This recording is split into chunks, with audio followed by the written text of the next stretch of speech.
আর dear viewers, আপনার বয়স যদি 40 পার হয়, আমি আবারও বলছি 40 বয়সটা কিন্তু একটা ইম্পর্টেন্ট মার্কিং। হ্যাঁ, আমাদের অনেকের চালসে রোগ হয়, মানে 40 বছর হয়তো চোখে পাওয়ার কম আসে।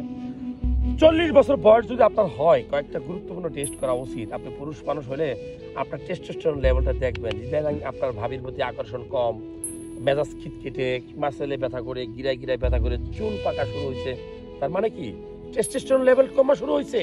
আপনি কয়েকটা গুরুত্বপূর্ণ টেস্ট করবেন। টেস্টোস্টেরনটা দেখবেন, আপনার লিভার ফাংশন ভালো আছে কিনা, এসজিপিটি দেখবেন, কিডনি ফাংশন ওকে আছে কিনা, সিরাম ক্রিয়েটিনিন দেখবেন, রক্তনালীতে কোনো খারাপ কোলেস্টেরল জন্মগ্রহণ করলো কিনা, জমতেছে কিনা, সিরাম লিপিড দেখবেন, রক্তের ভিতরে কোনো ডায়াবেটিসের লক্ষণ আছে কিনা, অবশ্যই আরবিএস র্যান্ডম ব্লাড সুগার দেখবেন। পুরো পেটের একটা ম্যাজিক বক্সের একটা আল্ট্রাসাউন্ড করবেন। এটা হলোবডেমন বলি, কিডনি, লিভার, পিত্তথলি, প্রস্রাবের থলি, লিভারের চর্বি জমছে কিনা সব বুঝতে পারবেন। এছাড়া সিবিসি টেস্ট করবেন, কমপ্লিট ব্লাড কাউন্ট, রক্তে কোনো ইনফেকশন আছে কিনা, আপনার ভিতরে রক্ত পরিমাণ কমে যাচ্ছে কিনা, এটা জানার জন্য সিবিসি খুব গুরুত্বপূর্ণ একটা টেস্ট।